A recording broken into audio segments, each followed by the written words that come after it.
Jesus simplified our faith, giving us two commands that, if obeyed, will fulfill all the other commandments.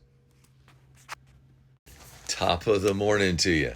When we consider who we are in Christ with the mind of love and a firm determination to get to know God more fully, we must know this about our Father first. 1 Samuel 16:7. The Lord does not see as man sees, for man looks at the outward appearance, but the Lord looks at our heart. The first thing that we find out about our Father is that He cares more about our heart than our actions. He wants our motives to be pure. This is confirmed in Matthew 22:36-40. Jesus answered the question, which is the greatest commandment of the law? Verse 37, Jesus said to him, you shall love the Lord your God with all your heart, with all your soul, and all your mind. Verse 38, this is the first and great commandment. Verse 39, and the second is like it, you shall love your neighbor as yourself. Verse 40, on these two commandments hang all the law and prophets. Romans 13:10, love is the fulfillment of the law. 1 Timothy 1:5, the purpose of the commandment is to love from a pure heart, good conscience, and sincere faith. Hebrews 11:6, without faith it's impossible to please God.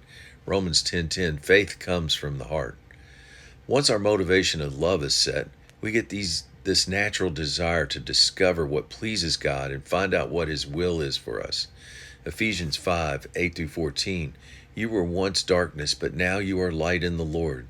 Love as children of the light, with goodness, righteousness, and truth. Find out what pleases the Lord. 2 Corinthians 5:9-11, our overall goal is to please God. We want to please Him, for we must stand before Christ to be judged, that each of us may receive the things done in our body, whether good or bad. 1 John 4:20, if someone says, I love God, and hates his brother, he's a liar. Why? For he does not love his brother whom he has seen. How can he love God whom he's not seen? Ephesians 5:17, don't be foolish, but understand what the will of the Lord is. Why all this emphasis on love? Well, 1 John 4:8, God is love. That's His nature, and we were created in His image and likeness, Genesis 1:26. So as His children, we should look just like our Father. So how do we find out what pleases God? The book of Proverbs is full of godly wisdom about what pleases God, and if our attitude is right, these things we find in this book will just flow naturally out of our hearts. John 7:38. The warning here, though, is that these things that please God are not things that God owes us for us being good. That would be self-righteousness, a sin. Rather, these things we can humbly expect to see naturally flow out of our hearts. For example, Proverbs 3:9-10. When we honor the Lord with our possessions and with the first fruits of our increase, or the tithe, our barns will be filled with plenty. So if we give our tithe for the purpose of getting our barns full of plenty, rather than giving out of love, we miss the mark. Words of encouragement.